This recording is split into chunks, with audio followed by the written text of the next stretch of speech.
Welcome to the Changing of the Seasons podcast, where we explore the many shades and seasons of life, from the heart-pounding thrill of adventure to the peaceful pursuit of wellness. We're your hosts, Myah, Myah, and Mila, and together we'll journey through the different phases of life, one conversation at a time. Whether it's love, relationships, personal growth, or the quest for meaning, we'll dive into the stories, the lessons, and the insights that make us who we are. Each episode, we'll chat through the lenses of 3 separate generations, navigating the winding roads of life, exploring what it truly means to live fully in every season. So, if you're seeking adventure, wellness tips, heartfelt stories, or just a little wisdom to light your way, you're in the right place. Life is messy, beautiful, and everything in between. And here, we celebrate it all. Let's get started.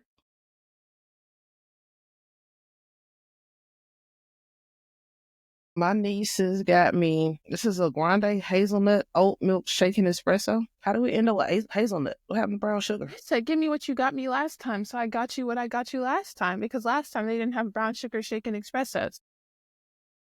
Well, I didn't know that's why you got me hazelnut. So they didn't have brown sugar this time? I don't know. I thought maybe you told me to get you what I got you last time, so I got you what I got you last time. Okay. I'm good. Oh, you would have rather had brown sugar? Potatoes with us. Kick, push, kick, push, kick, push, kick, push, and coast. Love has a way of holding up a mirror to who we are. The healed parts, the wounded parts, and the parts of us we may not even realize are there. So when we open ourselves up to connection, whether in dating or deep relationships, we put ourselves in a vulnerable place. And in that space, we have a choice to repeat old patterns or to grow through them. Every heartbreak, every moment of uncertainty, and every deep connection can teach us something about ourselves, our needs, our fears, our capacity for love. If we pay attention, love isn't just about finding the right person. It's about discovering who we are in the process. So let's explore how our most vulnerable moments in love can be our greatest teachers. So, I guess I'll kick it off with these questions. Okay. Do you think love requires a level of vulnerability, or can you love while still guarding yourself? I think as you transition from just liking someone to actually loving them in a healthy way, you are finding ways to let your guard down. So if you're not vulnerable with me, how do I really know who you are? How do I know this person that I'm actually trying to love? I feel like when you like somebody, sure, you can be vulnerable, but when it comes to actually loving someone, I think it's important to have a certain level of vulnerability there. Myah, you and your young love. Yeah, I totally agree. All the time, a thing that I don't know, I feel like other people might say this too, but Generation Z, one of the things we love to say is that communication is key. And I think that's part of being vulnerable. So yeah, I think that in order to be in love, you have to be vulnerable to some extent. Yeah. I agree. It's part of the process. Yeah. You have to open up a little bit, give a little bit. I mean, because what's love without heartbreak too? That's how you know if you really like somebody or love somebody. Give a little bit. Mm-hmm. Yeah. So how do you know when it's safe to fully open up to someone? I don't think that you can ever truly know when it's safe to open up to someone, because definitely people will come out in relationships and they'll be this person and you're like, oh my gosh, this is such a great person to be in a relationship with. And then as time goes on, you realize that they start to show their true colors and you're like, maybe this isn't, the way to go. So you can feel like this is a good time to fully open up to somebody and then it might come back to bite you. But I just think that you can't have love without trust. So you have to try. That's true. Mila, what you think? I feel like as I've gotten older, I have started to put more trust in my intuition. So if my gut is telling me something, it's probably right. There have been times where I might ignore a little flag that the color of it might be a little indeterminate at the time, but as I've grown to understand what that flag really is, I see that this was a red flag that I should have seen in the beginning. But I think it's important as you experience love, to keep leaning into your intuition and kind of pay attention to who they are, not when it's easy, but when it's hard. They are a type of person who doesn't know how to communicate, or they shut down in difficult moments. Like, why is that? Are you a person that will keep me grounded, or a person that will make me feel guilty for having feelings? So I'm paying attention to little things like that before I know it's safe to fully open up to them. Mm-hmm. All right. So, Mila, do you feel like each heartbreak makes it harder to be vulnerable with future partners? Old me would say yes, just because I was not able to properly work through my emotions. As someone who now faces my emotional pain as it's happening, I'd make it my business to never make someone else pay for mistakes that they didn't make.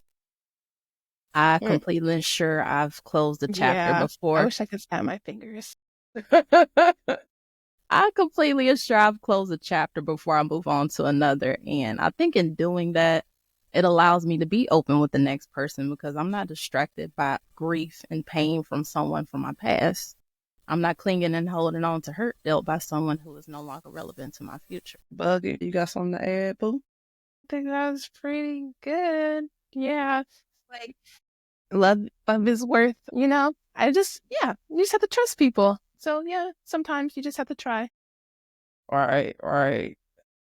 I've been through a couple heartbreaks, so it's like, yeah, you throw up that brick wall, but you can't bring it into the new relationship.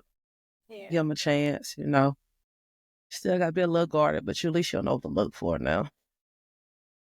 It's like, all right, you know what? It's going to be all right. Oh, so, Bug, why do people struggle to leave relationships where actions don't match words? I feel like they just really, really want like the love that they want, if that makes sense. So when somebody's saying something, they just want to believe them so bad that even if they aren't actually putting into action what they're saying, they stay on the off chance that it does happen, if that makes sense. It makes sense. I do think, if a person is telling you all these things that you like to hear, it's clear that they know what to do. And we're thinking to ourselves, well, if we sit here long enough, then maybe they will actually do the things that they say they will. Mm-hmm. So I feel like it's an investment. Love is an investment. So if someone is selling you a dream, sometimes you're willing to pay a high price or wait for it to come true, just to realize that if this person really wanted to do those things for you, they would just do it. Okay. And I guess my final question would be, Mila, what does emotional safety in a relationship look like to you? Being able to be as strong, as weak, as vulnerable, as human as I need to without worrying that this person will make me feel worse. To not feel like a difficult conversation is going to make this person shut me out, that they are willing to hear me and understand me, even if our viewpoints are different. I shouldn't be afraid to bring something up to somebody for fear of how they'll respond. So I think that is what emotional safety looks like for me. I agree. Yeah. All right. The way we experience love as children often sets the foundation for how we give and receive love as adults. Whether it's the presence or absence of affection, the way conflict was handled, or even the unspoken expectations placed on us, these early lessons can shape our self-worth, our attachment styles, and the kind of love we seek. Some of us may find ourselves drawn to familiar patterns, even when they're unhealthy. Others may struggle with trust, vulnerability, or the need for validation in relationships. But while our past can influence us, it doesn't have to define us. The more we understand how our upbringing affects our views on love, the more power we have to rewrite the script. Let's explore how parental love, or the lack of it, can impact our romantic relationships, why some of us chase what feels familiar rather than what's healthy, and how we break free from patterns that no longer serve us. Okay. So, Aunt Bia, how do you think that the way you were loved or not loved as a child impacts the way you show up in romantic relationships? Let's see. I think the way that I was loved is different than TV love. And so everybody think that that's how it should be, what you see on TV and stuff like that, like the Cosby Show, like, oh, that's how I was raised, seeing Bill and Claire Huxtable and all of that. But we were different. Like the way our parents showed love was different. Not saying it was right or wrong, but it wasn't the Cosby Show. I knew I was loved. I guess it was like implied. It was a unconditional love, so it wasn't an overt like in your face all the time. Hey, come over here, just rah rah. I guess it was just known. Like just because we didn't say it all the time, doesn't mean that I needed it. I appreciate what I got. Like I didn't want all that. Love you, love you, love you. Come and give me a hug all the time. It was just, hey, how you doing? You good? I'm good. You good? Okay. All right. Let me know if you need something. I'm here for you. And hope you enjoy dinner. But So, is that what you look for now in romantic relationships? The like not all rah rah rah type love? yeah, I'm just like, look, are you here for me? I'm here for you. But I need that person also to communicate, let me know, hey, what do you need from me? Because we didn't do all that rah, rah, rah. I don't know how to give it, but I can always learn. If that's what you need, yeah, I'll try, but yeah, I'm still here for you though. I love that for you. Yeah. I think that's the interesting part about our dynamic, though, is the fact that I think we caught two different parts of our parents, because that just wasn't really my experience. I think things that happened in my childhood kind of made me feel a little abandoned in certain areas. So I think that was something I drug straight into adulthood with me, was having abandonment issues. So carrying those abandonment issues kind of made me feel like that there was no possible way that any man could ever love me forever, because I just didn't feel like I was good enough to be loved fully. And so I think as I took the time to heal, I started to kind of see that if I changed my thinking about it, then it would change so much, because I stopped thinking of people walking away from me as abandonment and started thinking of it as protection. So I'm like, okay, well, my ancestors were like, oh, she not gonna leave, so we gonna make him leave then. But I don't think they plague me as much now, those abandonment issues, as they did when I first stepped into adulthood, because I do feel very protected now, because I don't think any guy from my past that fell off the face of my earth was meant to make it to the future with me. And there's peace in knowing that, because I know my worth now. Mila, I'm not trying to be nosy or anything, but you date people? I'll be honest with you, because this is something that I think is interesting about our family, is that we don't talk a whole bunch about love. Like, we really do not. And so it's weird, because I'm not saying I don't feel comfortable sharing love with y'all, but I think my standards are so high at this point that I would literally only want to bring y'all the best. So, because I will say that I actually was in a relationship. This month actually makes a year since I broke up with this person. And he didn't meet the mark to meet y'all. So I do date. Oh my. I do date, but I just really want to know that this person like is solid before I'm like bringing him around people. Wait, is that the last relationship? The one a year ago? The most recent one? Wait, how long were y'all together? So 2 years, maybe. So, Bia, did you know about this? if you ever saw a random shocked? arm in one of my videos, then that was probably his arm. But yeah, What? I mean, you should. Yes, I bet you're not shocked. Why am I shocked? That's a long time. Oh my gosh, that is so crazy. We move in silence, baby. I don't know what to tell you. 2 years? 2 years. Yeah, I don't know.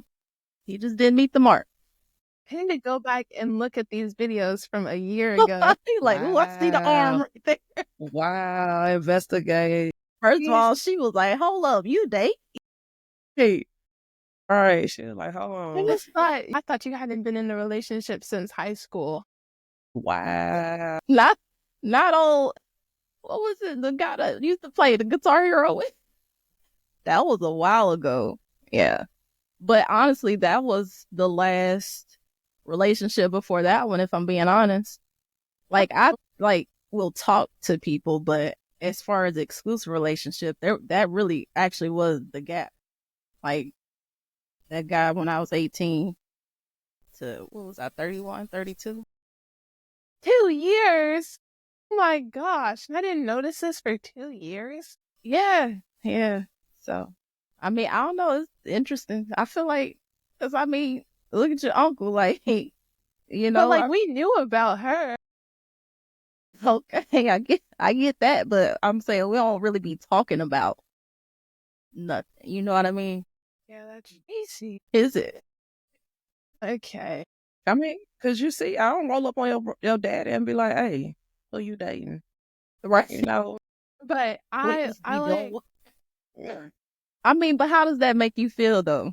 Because I'm gonna say this, because I love the fact that you, DJ, Noe, are comfortable like introducing us to y'all's, significant others. Like that brings me joy that y'all feel safe enough to do that with us. So how does it make you feel to know that like your aunts and uncles, your daddy are kind of different in that aspect? well, for Aunt Bea it's different because it's only ever been Uncle JT for as far as I know for forever. And then for Daddy it's different too because like I see that Uncle Ba, he's in Guam, so that's different. I mean, Uncle Ba he doesn't not talk to us, but he be in Guam doing Guamanian things. And then Aunt Rifa, I don't think Aunt Rifa is like y'all. I feel like I would she agree brings on that. people. Yeah, she brings people and she shows people. So I'm really just shocked about Aunt Mila because I really just thought that there was like, I don't know. I thought that just wasn't your thing.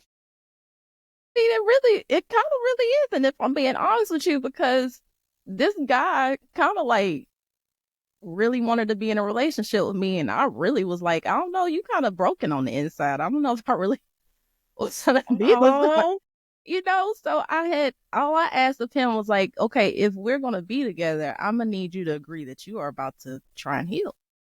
That was my stipulation. And he did not. That's And why y'all broke up. let me tell you why we broke up. So this is what happened. You know my occupation. Mm-hmm. So I asked him a simple thing. I said, sorry, I missed a whole step here. He was like having a surgery. I said, hey, let me be present for you. So I kept giving him my work schedule so he knew what days I was working, which days I weren't. And so he ended up one day, I was talking on the phone with him one night. And then the next day he called me on video. And then he's talking. And then he's like, oh yeah, by the way, I had that surgery I was talking about. And I'm like, you just talked to me last night, so you can tell me that you was having surgery, even though I said I wanted to be present for you. So I essentially said, hey, I'm gonna call you back because I was startled. I'm like, so that just pretty much made me feel like you don't really value me. That's how I feel in that moment, and I didn't know how to take that. And so I definitely cold shouldered him for like a week. And so finally I'm like, hey, you good? Pulse check. He ain't say nothing. I'm like, okay, go ahead and call me. So he calls me and he was like, hey, I don't want to ever be the reason you sad. I don't ever want to be the reason that you're upset. So I'm breaking up with you, but we gonna be friends. I never heard from that man again. Like he just straight up ghosted me, which is fine. Cause I mean, I knew well before that point that he wasn't my person because, and this is funny right here. Y'all remember how when I moved into the house, they couldn't get my big couch up the stairs. And so I was like, let me just get another couch because, me and Zuko on that love seat just wasn't working out no more. So I was like, let me get a new couch. So I went on Amazon and I got one of those modular couches, the ones that, they come in like 9 boxes. So I said, hey, would you mind helping me move my love seat downstairs so I can bring the new couch up? This is what he said. Get the people that's moving the couch to do it. What you mean? Like, I asked you, Mr. I be in the gym every day. I asked you to do it. right. Like, Amazon is shipping these packages. Amazon ain't coming in my house moving these packages up here. All right. So And in that moment, I said, okay, well, I'm not finna beg no man to help me. Right. So I don't know if y'all remember this, I recorded the whole process of me moving the couch by myself down the stairs, moving the boxes I remember them upstairs. 9 boxes just sitting outside in your driveway. I remember all Yes. that. And you remember what JT said? JT said, I wish you would have had somebody to help you move that couch. And I'm thinking in the back of my head, I'm like, technically I did, but I'm not finna beg no man to help me. So, the signs were there. So, but it is what it is, I know my worth. Right. Were you sad when it ended? I was terribly sad. I'm pretty sure I was going through like a minor depressive episode, because I'm talking about sitting on the couch, not wanting to eat, just looking at the ceiling, didn't even want to watch TV. I go to work, I bury myself in work, I come home, because I'm a very routine person. So my routine literally was just broken away from me. And then he kind of ghosted me too. So it's kind of like, it was like a very, very sudden type of emotional trauma. So I'll admit, like, for 2 weeks, I was looking crazy, but that's the good part about being in the state that I was in before him. I had healed so much that I knew my coping mechanisms. I knew how to work my way through, like, the grief of it. And I knew it wasn't going to be simple. Because some days I'm good. Then the next day I'm like, hey, man, I sure missed that little sushi spot we used to hit up. So. The more you know. The more you know. Dang it, Auntie is a real person. Said she had a whole relationship up under your nose. Yeah, 2 whole years. Right. Yeah. So do you ever actively seek out relationships, or you just wait for them to come to you? Really don't. And it's crazy because I don't get a lot of people even pursuing me, which when I was younger used to bother me, because I'm like, dang, am I not it? And so I remember, like, at my first, like, place of work, I would have, like, my male friends come up to me all the time and be like, hey, man, so-and-so into you, but that person would never approach me. So I'm like, am I not approachable? Like, what's going on? So yeah, I don't get a lot of action, no DMs. I don't get men approaching me, which it could have a lot to do with the way I carry myself and the energy that I put out. Like, where I think people know that I'm not the type of girl that is to be played with. Prime real estate. So, and I am 6'2". Yeah. I think that too plays into it, because I don't think a lot of men out there are like, yeah, let me just run up on this 6 foot tall woman.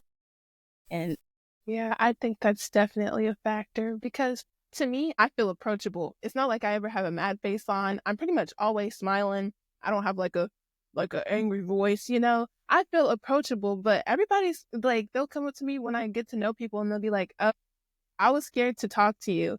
I don't get what's scary about me except for the fact that I'm 6'2", but like, yeah. yeah, that's been my whole life. So, And it's going to continue being your whole life. I still get that. I could smile all day and it's still going to be like, oh, I ain't think I could talk to you. Yeah. Like, yeah, do you know you're intimidating? I don't see am I how. I don't see why. intimidating or are you intimidated? Hey, it is what it is. Yeah. Okay. Next question. Have you ever found yourself seeking validation in relationships in a way that tied back to your childhood experiences? Absolutely. Some of the experiences that I had as a child made me feel like I was a burden. So I think when I was younger and I would talk to a guy, I really wanted him to make me feel like I was not a burden to him. And that definitely came from childhood. I was always like, if I am a burden, I'll leave, right? I'll be by myself. Period. Because, I've heard all my life, I'll be all right alone. And I was like, you know what? I could be all right alone. So, yeah, that's always been in the back of my mind. It's like, I'll be all right alone. I can do it by myself. I can sit in the house by myself. All good. So yeah, that is one of the things I carry from childhood. I'll be all right by myself. I do feel like that's kind of how our family was, though. Like, I don't feel like we depended a lot on outside anything. I feel like, this end of the family that I got, it's like, I don't like being around people, but I like being around you guys. So it's like, I guess that's kind of what I want in a person, somebody that I like to be around, because there's certain people, like I said, I don't like being around people. And there's going to be certain people that I don't like feel like I can be around for multiple days or even hours at a time. But I can be around y'all for multiple days and hours at a time. So it's just like, that's just what I want. Somebody who I'm okay being around. All right. You really honing in on your ability to read energies is what it sounds like, because there's people outside of us that I definitely can be around, and we ain't got to talk. We can just be hanging out, sitting there, and I don't feel drained by their presence. I don't feel unsettled, like their energy matches with my energy. So that sounds like what you have going on too. It's like I just want somebody whose energy is not going to drain. Yeah, I think that's true, because there's definitely people who drain my energy, like very quickly drain my energy. And I just need, like, even if I'm around like somebody who's not draining my energy, sometimes, I do still have to be by myself. Even around y'all, sometimes I do need to be by myself. But, somebody who matches my energy. That's true. Yeah. Why do some people feel drawn to emotionally unavailable partners? Is it about excitement or something deeper? Maybe if they view that person as a prize, like, well, this the person that everybody wants, you think, well, I'm just going to accept this challenge. So if I can win this person over, then I must be winning in life. So the person that no one else has been able to tie down, this person is actually interested in me, or maybe there's a familiarity in their behaviors that you might be used to. So like chaos, inconsistency, manipulation, stuff like that, Yeah, I think a lot of people like the thrill of the chase, because I know there's been a lot of people. Did you hear that? Oh yeah, Yes. Yes. Yes. somebody feed the baby. Okay. Good. Just hey. Now some wings in there. Take care of that. Wow. Was it right on top of your stomach? It's right by my stomach. Yeah. I don't Wow. No, that wasn't me. I was a ghost or something. I don't know what. Wow. I'm just saying, your stomach had something to say. Your stomach said, let me chime in. Wasn't it really that loud? Yeah. Clear. But yeah, a lot of people like the thrill of the chase. I've heard a lot of stories of people saying that they were so excited to be with somebody, and when they finally got the person, they were like, I don't actually want to be with this person. Yeah. I think a lot of people like fixing things too. They're like, you know what, I could change them. I could fix this. I could see potential in this. Like, hold on, stop. It's a dangerous word. Yeah, no. Yeah. Let them be. They are all right. They are for the streets. Let them be for the streets. They are not streets. Okay, Bruno. Okay. It's smoking out the window. Yes. No, stop trying to fix everything. That's what my generation calls pick-me behavior. The people who are like, oh my gosh, this isn't you, Jonathan. This isn't you. I can fix you. And then the people who are like, I'm one of the boys. They don't even see me as a girl. That's what we call pick-me's. Okay, look at y'all. Yeah. Yeah, y'all generation. Okay. Y'all got a label for everything, don't you? Yeah. Okay. I like your hair, Aunt Mila. Yeah. Ain't cute with the little bang thing going across the twist. Thank y'all. Y'all so sweet. Yeah. Y'all hype me up. Thank you. All wavy and such. Why do you think some people feel the need to hide their relationships from their parents or family? What role does approval or lack of it play in how we navigate love? Oh, a little chuckle for it. I mean, you can just pretty much go back into from the love family. Myah. I'm just saying, but If Bug wouldn't have asked the right questions, we would have never known. You never knew. Cause I don't ask. I was like, everybody living their life. If you ready to talk, we'll talk. And if not, yeah, Bug gotta ask these Bug, you gotta ask more questions, boo. Cause I do, really do. Right. I gotta analyze these pictures harder. If I see right. I am gonna start zooming in. You know how she does this in the background when she zoom in, but like, okay, y'all went here and here. We will start doing that from now on. Yeah. No, but maybe this is a new turning point for us. Maybe this was me needing to heal because, going back to the question, I didn't feel like I was hiding the relationship per se. But I will say that I feel though that like when I was growing up, it wasn't necessarily welcome. Like I wouldn't say mama was a fan of me really like dating or anything. Wasn't a fan of none of us dating. So yeah, so I think that is one of the reasons why I'm just like, well, I'm gonna just keep this to myself. I just never ever established that particular, bridge of conversation with anybody because, even when I first became an adult, I still felt really awkward about talking about people I was interested in. Like, Grant, I told y'all about the emo guy, but, Who's y'all? Did I hear about this? I mean, you were young, because I was 17, 18. So what were you, like 4? How old? We 15 years? Yeah, so you was a baby. But yeah, the emo guy. And he was appropriate for who I was at that particular time. Because I definitely, we related on our music choices because he was big into rock. I was big into rock. Guitar Hero was popping at the time. I used to love me some Guitar Hero. Halo. We would be playing Halo all the time. So he was a hobby boyfriend, I don't think we had much in common. And I never really pried on y'all relationships either because I always felt like I had a baby brother right there that was right in the middle of you and Reefa. So I felt like if anything popped off or anything happened, he would always tag me or Dion in if we needed to. Like, hey, she got a boyfriend, or hey, we got this one right here, we don't like him or something. So I felt like Picard would always look out for y'all in the end and tagged us in when we needed to. So that's why I kind of stayed.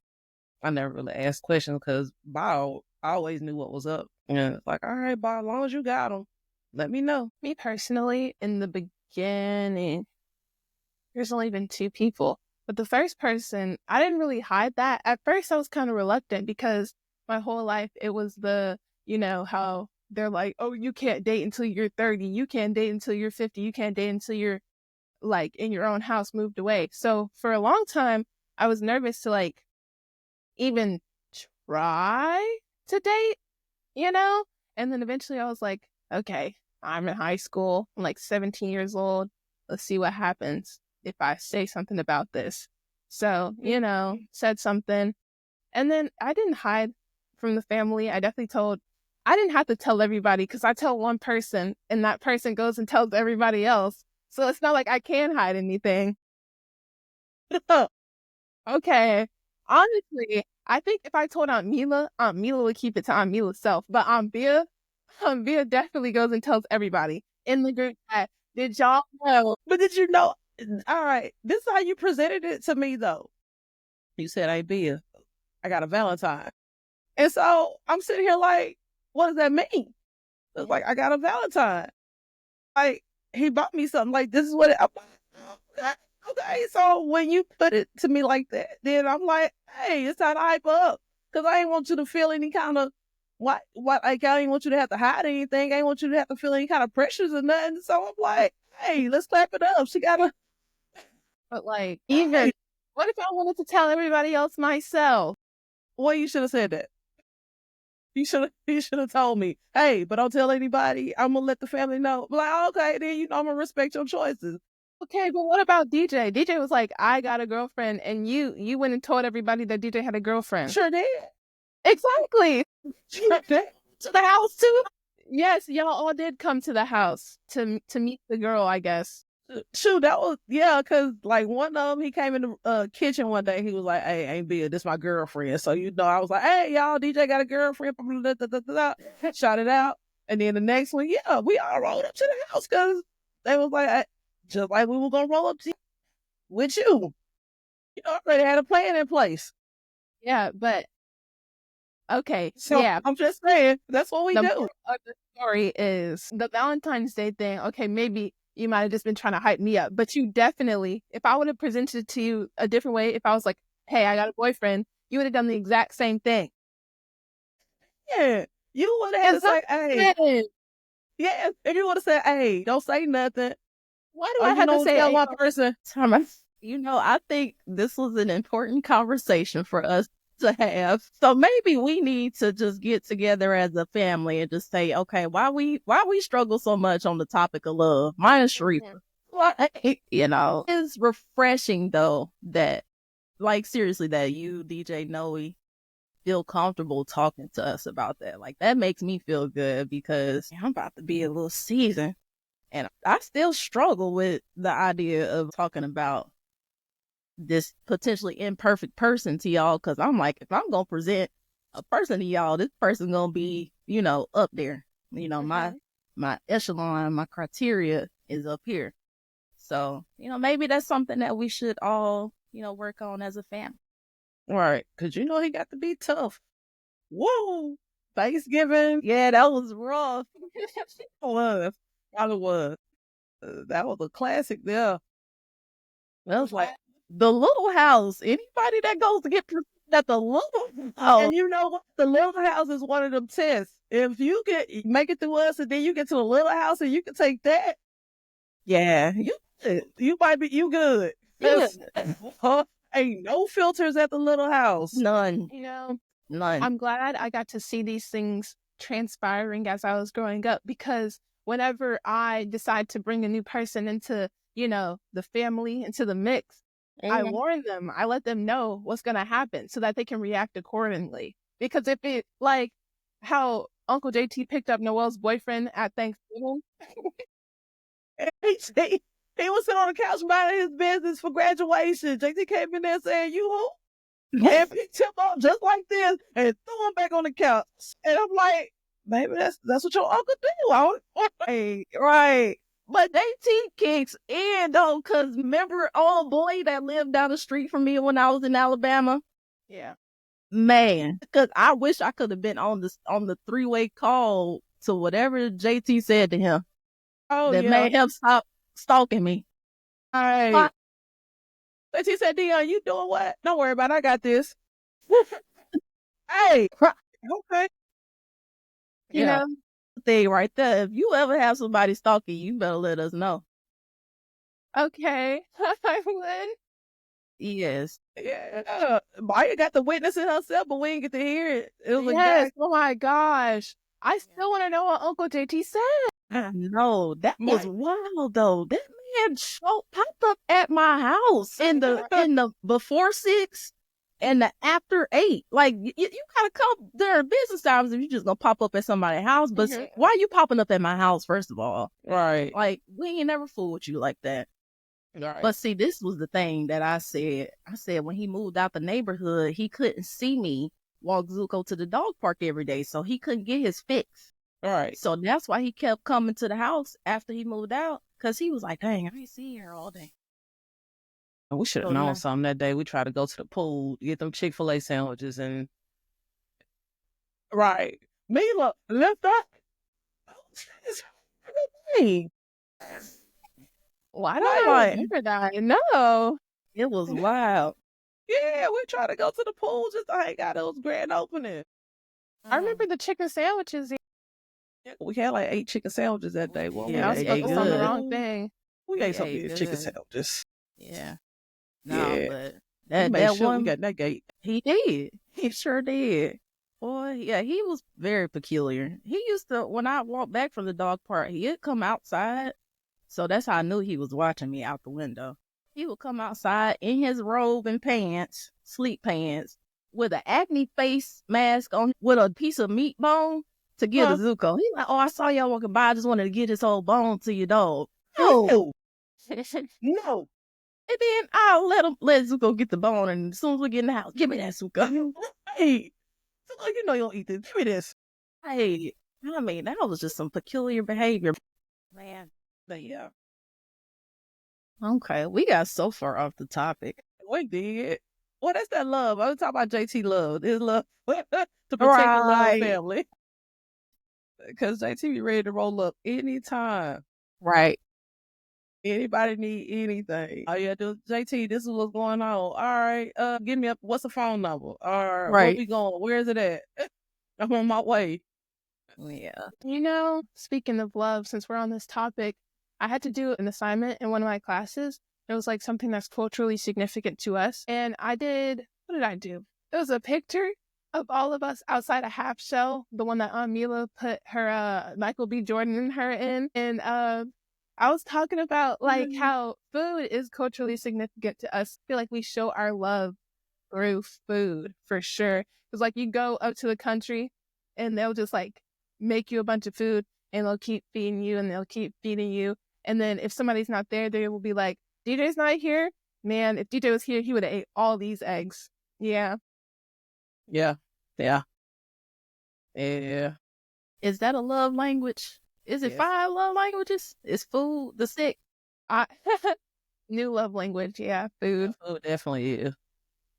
Yeah. How does self-worth impact what you tolerate in a relationship? I think when your self-worth is compromised, you may find yourself just being grateful to have someone, anybody, no matter who it is. And then you'll find the good parts to be like a drug. So you getting high off that 15% of good, but you got 85% of bad that you still got to deal with. Yeah. I agree. Our earliest experiences with love, whether childhood crushes, teenage dating, or simply observing relationships around us, shape the way we communicate, handle conflict, and define love. But not everything we learn is healthy. How do we unlearn harmful patterns and build relationships based on trust and respect? How do you recognize when your boundaries or someone else's aren't being respected? I'm big on reading energies. I'll pay attention to my energy, but I also peep energies of people around me. Like, if I feel like somebody's doing something that's making you feel uneasy, like they all of a sudden kind of start to get a little anxious, I might speak up. I'm like, hey, you good? If it's something that I can do to help them, like maybe address the person who's not respecting their boundaries, then I might do that. But I feel like it's easier for me to speak up on behalf of somebody's boundaries being disrespected versus my own. Because sometimes, like with the guy in Alabama, it's like, well, if I say something, am I going to make it worse? Like, is he about to, come back 10 times harder? Yeah.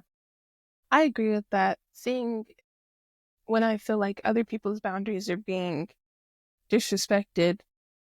And it's easy for me to speak up if I'm in a situation with like people that I know. If it's like random strangers, then it's going to be difficult. But if it's somebody that I guess I'm close enough with and I feel like they're talking to somebody and the person's getting uncomfortable or feeling some type of way, it's easy for me to speak up in that sense. And I don't like outright just go, hey, you're making them uncomfortable. Usually I'll do like some, I don't know, something to try to lighten the mood, get them off that person's back. But yeah, it's easier Right. for me to speak up about other people than it is for me to speak up about my own boundaries, for sure. I agree.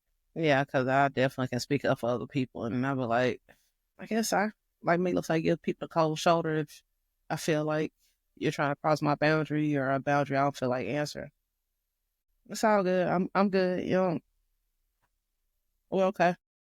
And I try to back away, but when somebody else's boundary, I feel like they're being crossed. I'm like, hey, leave them alone.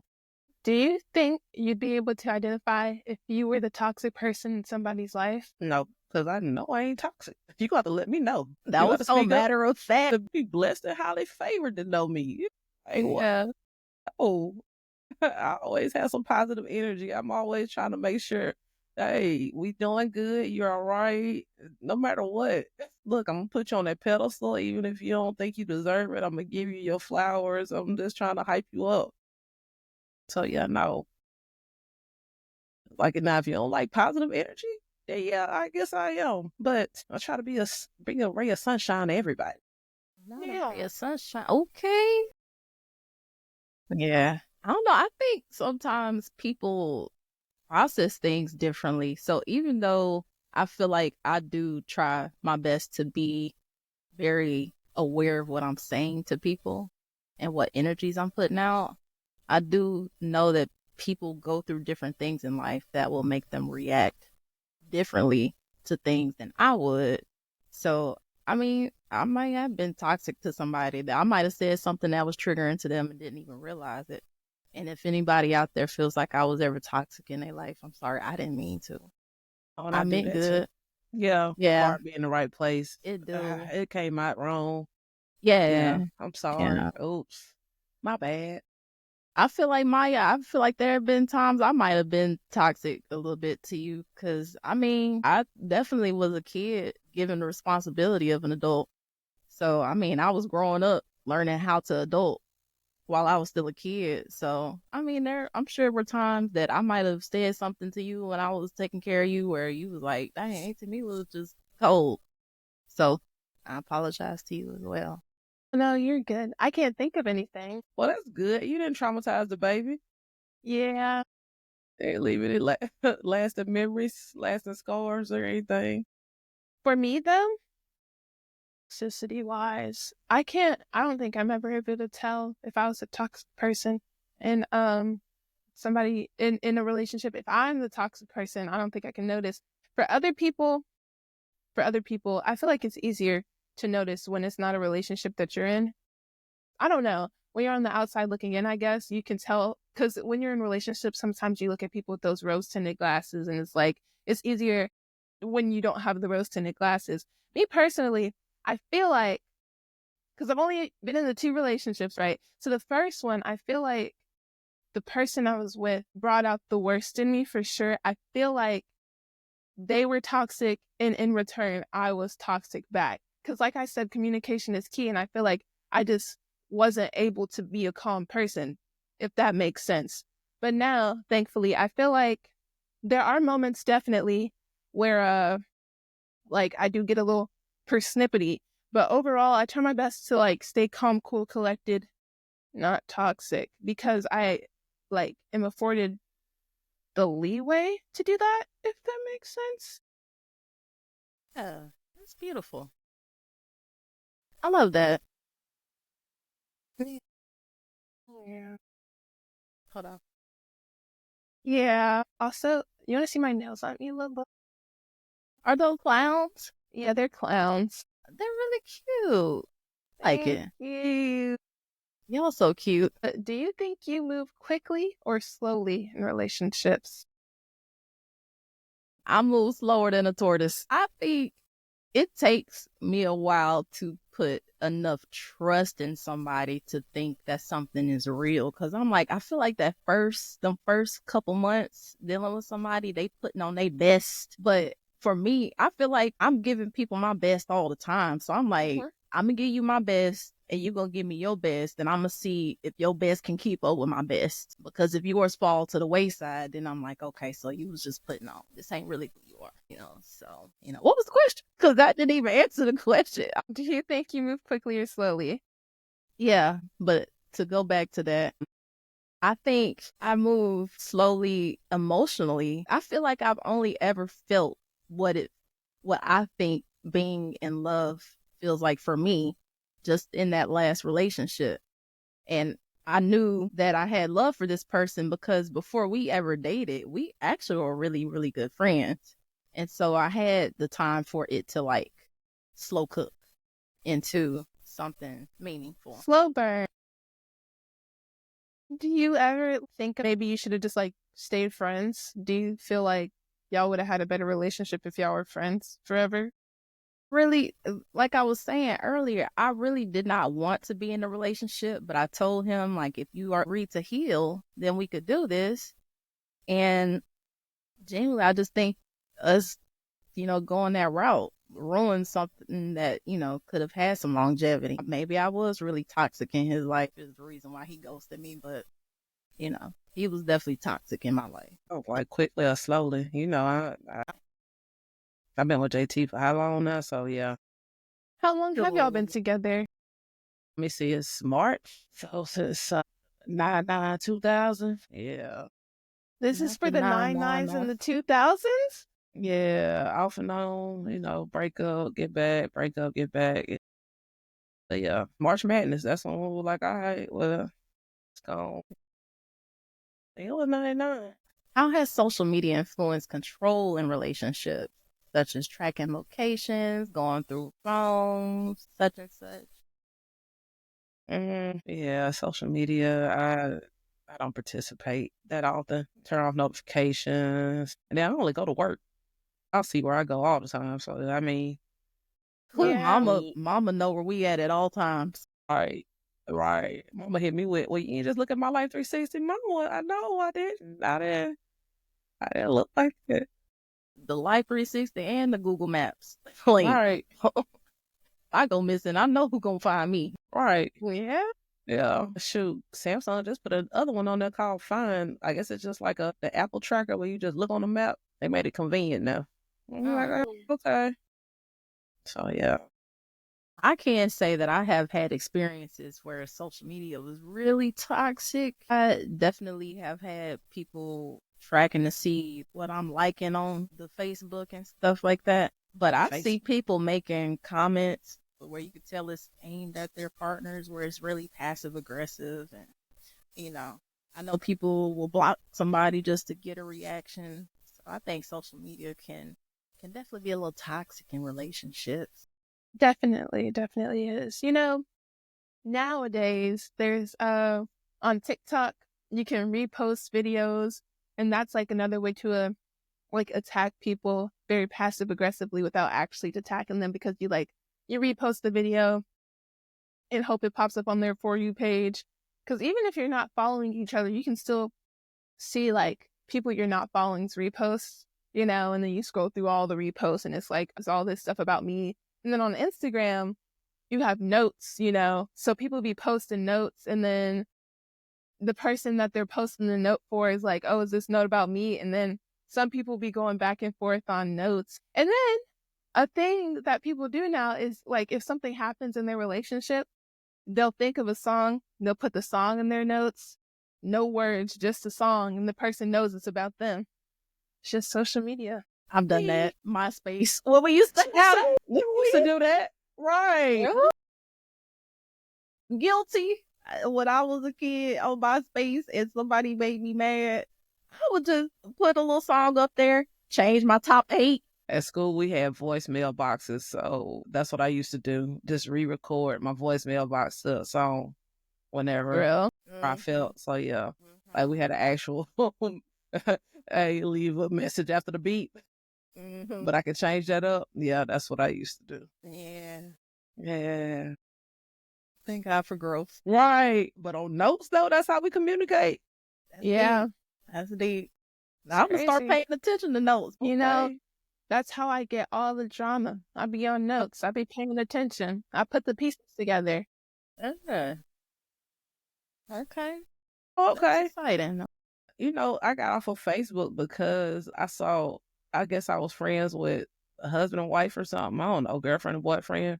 And they had a whole argument, like the whole breakup on Facebook going back and forth. And I said, you know what? I'm on here trying to see what they doing back and forth, watching this. This ain't healthy. I said, let me deactivate. Yeah. That'd be like, dang, how old are y'all? All right. So ever since then, I really wasn't attached to any social media. I was like, I need to find something. But then I just ended up picking up soap operas heavy. So. Soap operas are stupid to me because spoiler, I guess, if you watch Beyond the Gate, but the lady ran somebody in a car off the road with a motorcycle. How are you going to run somebody off the road with a motorcycle? That doesn't make sense. Her headlight was blinding the car, and the lady, she was so close. No, because I drive all the time, and these bright LED lights that are in my rearview mirror don't run me off the road. But then she was swerving and being all reckless with it, so it was making her nervous. Off the road? Yes. No, she got nervous and she ran off the road. Right. No. I mean, to be fair though, that is just soap operas in general. Because I will never forget that helicopter scene where they were Why? jumping off the roof. Jesse had the helicopter. same Angie, and he had to jump in the helicopter, and they froze him in midair while he was jumping off the roof onto the helicopter. So yeah, Don't come for all my children. I'm No, just saying that's all soap operas across the board. it is because I think Nana was watching General Hospital. Whoa. General Be Hospital careful. has been on for way too long. Yeah, Okay. Nana was That's why watching General She was watching General Hospital, and these people, they were, I guess, at a hospital, the General Hospital. So they were on the ground. There was 2 people trapped on the roof. One of the people dropped their pants to alert the person, to alert the people. And first of all, it was a pair of jeans. And the dude was like, oh my gosh, watch out. Like it was a refrigerator. It was a pair of jeans. And then they were like, what was that? And then the dude was like, I think it's a cry for help. And he looked up and he saw the people. How would he know it was a cry for help before he even looked up and saw the people? He just sensed that. He's like, oh, falling jeans. It's a cry for help. What? First of all, that was smart because he took the jeans, he knotted them up, put them in a ball so he could have the weight to fall down. And he was like, oh, I see some people down there. I'm going to try not to hit them, but I need them to know that I needed some help. Because who else is going to have some jeans that's just folded up like that, like balled up like that? Okay, but if jeans fall on you, is your first thought, oh my gosh, somebody needs my help? Right. I mean, but like, Aunt Mila, Aunt Mila. Aunt Mila. Okay. If jeans fall on you, near you actually, is your first thought going to be, oh, somebody needs my help? know if I'm gonna have a thought yet. I'm gonna want to look up and look like, who throwing jeans at me? I'll probably be like, who trying to fight? Who want these hands? That's probably what I'd be thinking. Then I'm looking up and I see somebody in they tidy whities like, hey, help me. Okay, then I'm like, okay, let me see if I can call the But that authorities. makes more sense. That's not what happened. He looked that at is the what jeans. people did. They took because they saw it and they were like, what's this? And He did not look up first. He looked at the jeans. He said, I think it's a cry for help. And then he looked up and he saw the people. You're exaggerating. That's a good picture show. Let's get our last couple questions in. Oh, my bad. Do you believe people can change their toxic behaviors, or do you think certain patterns are just hardwired? I think certain patterns are hardwired. They just gonna always be who they are. Either you're gonna adapt or you're gonna have to leave. I think that people can change. I think that in order to change, you have to notice that the behavior that you're partaking in is a toxic behavior, but I think that it's possible. Well, not just notice that it's toxic, but you also have to want to change. You know, nobody's going to be able to change you unless you want to change yourself. Right. Yeah.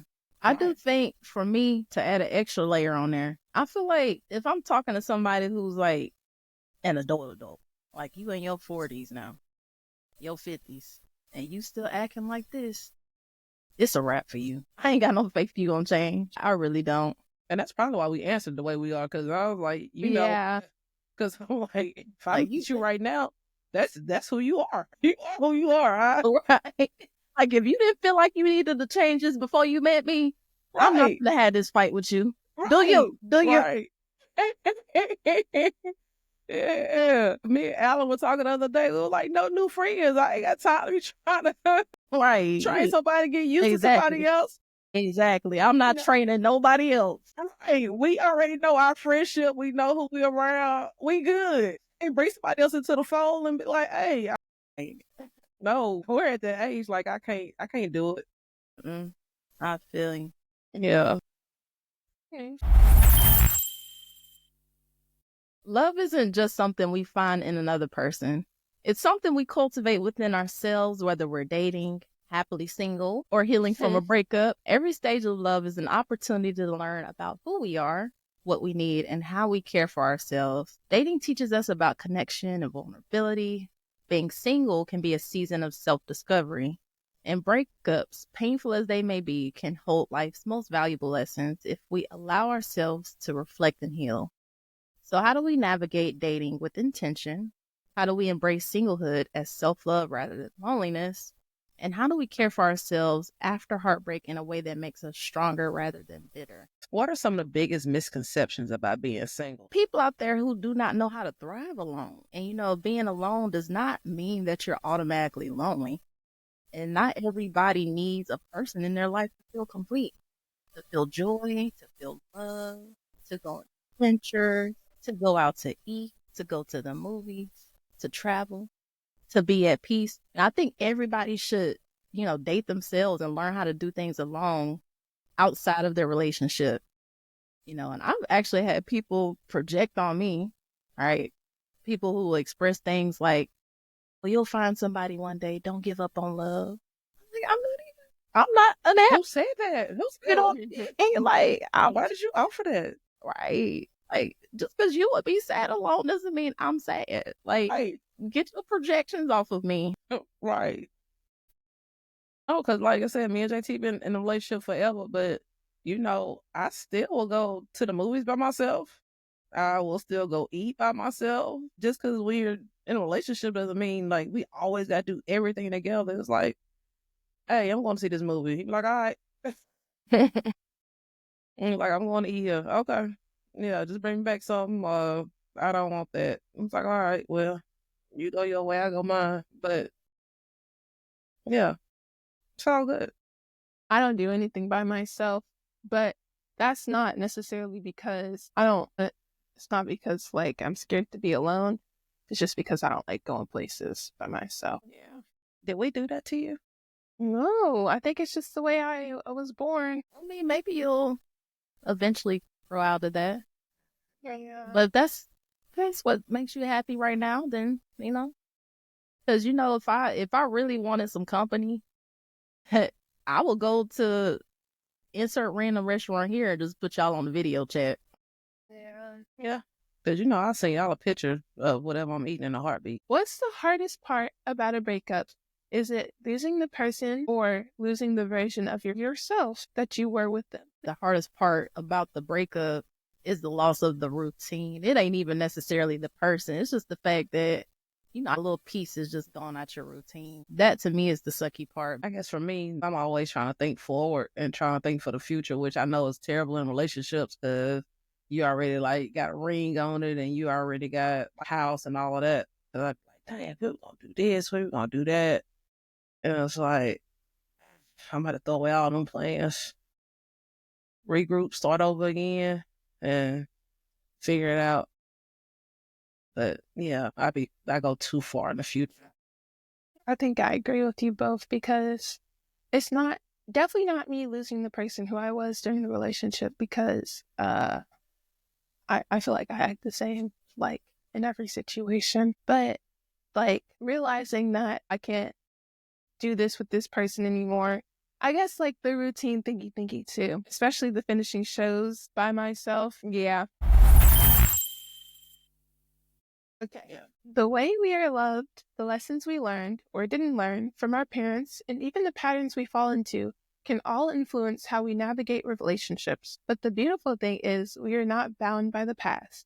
Awareness is the first step to change. If we take the time to recognize where our beliefs about love and self-worth come from, we can start to make conscious choices, choosing partners who honor and respect us, setting boundaries that protect our peace, and ultimately learning that real love doesn't have to feel like chasing or proving. So as you move forward, ask yourself, what patterns am I holding on to? What definitions of love do I need to unlearn? And most importantly, how can I show up for myself in a way that sets the standard for the love I accept? Because at the end of the day, the most important relationship you'll ever have is the one you build with yourself. So let's keep growing, keep healing, and keep rewriting the way we love. And scene. All right, so we're not quite done talking about love. We are hoping to secure a male perspective for our next conversation about love. But until then, stay tuned.